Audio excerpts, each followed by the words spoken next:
What is happening, and welcome to another Photography Talk episode 156. Now friends, one of the best cameras on the market today looks like it might get a update pretty darn soon. Now the EOS R5 Mark II is rumored to be in the works, and we're going to discuss what it's likely to have underneath the hood here actually in just a moment. Now also in the news this week is an announcement of a major improvement for the iPhone 15's imaging sensor. Now Sony turns out to be providing this, which will have a far better low light shooting capabilities. Now we'll also take a look at three potential additional lenses to the RF lens family. Now spoiler alert, these are some pretty exciting lenses that could hit the shelves in the oncoming years. But before we dive into all this goodness, look friends, every single week we put these videos together, heck, just like the one that you're going to watch here, small little bite-sized little news nuggets that keep you informed as far as what is happening in the industry. Now of course, if you find some value with this video and just want to do us a solid friend by hitting that like button, not only does it tell that whole YouTube algorithm that this video was awesome and you really liked it, but it also sends us a nice little signal that you appreciated the hard work that we put into creating this here video for you. But anyways, we do appreciate it. That said, well, let's get on to this week's headlines.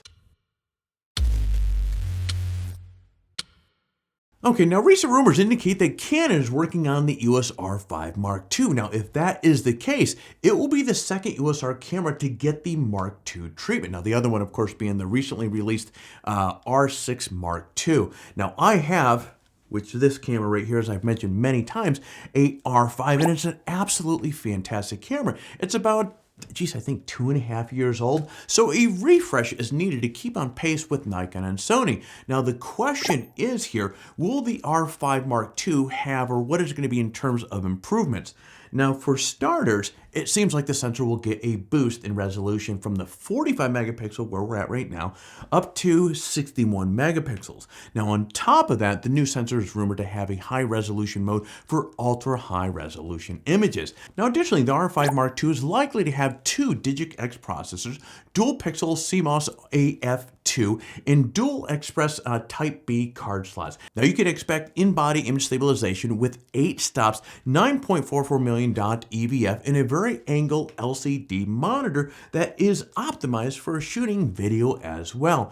Now it is also assumed that the camera will have 30 frames per second burst shooting with the electronic shutter and 12 frames per second burst shooting with the mechanical shutter. Now you can also expect 8K 60 internal video and 4K 120 video, both of which will have overheating protection, which is, heck, if you own one of the original R5s or R6, is a big plus. Now, these are just rumors, guys, so there is a lot of room for these specs to change between now and whenever the hell the camera does hit the, or actually the official announcement rather. However, most of these rumor specs are in line with what's available on the newer R cameras as we speak. So for example, the R6 Mark II and the R3 both have dual pixel CMOS AF2 systems. So this stands to reason that the R5 Mark II will also have it as well. If anything, I think we're underestimating what the R5 Mark II might have or might be capable of. But hey, it's better to be under promise and over deliver, right?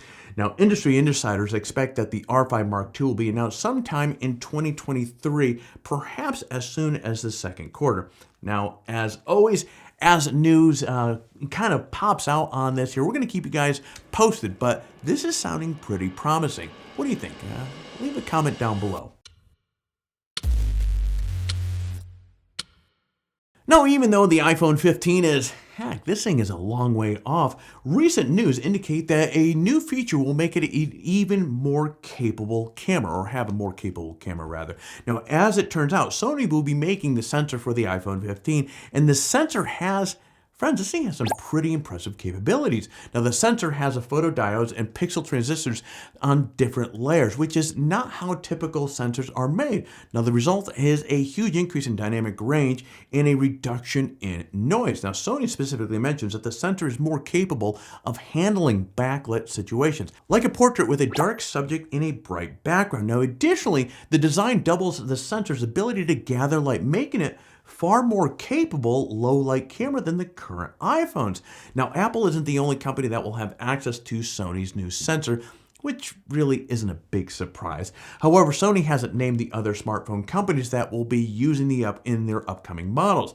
Now, one of the biggest areas of praise for the current iPhone 14 is its imaging sensor. Yet, the Sony sensor appears to be a large leap, really moving forward with this thing. Now, if that is the case, the iPhone 15 will have the best imaging capabilities of any iPhone, and not by a small amount. Actually, that sounds rather cliche to say. You'd like to think any new phone coming out is going to be a leap forward, but you get the point. This should be pretty interesting what's going to happen here. Now, as smartphone sensors continue to improve and benefits from new technology, I think the gap between the smartphone imaging and the imaging quality from traditional cameras will continue to shrink. Now, of course, I don't think smartphones will be on the same level as traditional cameras anytime soon, but this new Sony sensor is certainly kind of brings things of smartphones one step closer.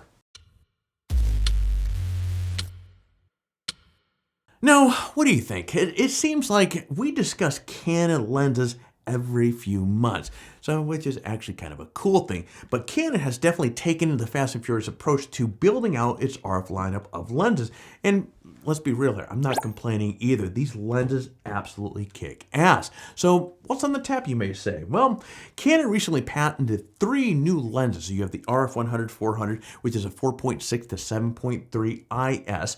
You have the RF 85 1.4 IS, and you have the RF 24 120 2.8 IS. Now, I think the least likely of these to see production is the 100-400. I mean, after all, there's already a 100-400 5.6 to 8 IS USM, so there really isn't much need for a 4.6 to 7.3 IS version. I also think that the 85 1.4 is definitely going to get the green light. Canon, they have a EF version of this lens that is highly popular with portrait photographers. Hell, the combination of the 85 focal length and the large aperture is really ideal for classic portraiture. But the most interesting lens of the bunch here, I have to admit here, is definitely the 24 to 120 2.8 IS. Now, there are some great lens options or zoom options in the RF lens family, like the 24-105 f4L. You have the 2870 f2, which is actually what is always on my R6. I absolutely stinking love this lens.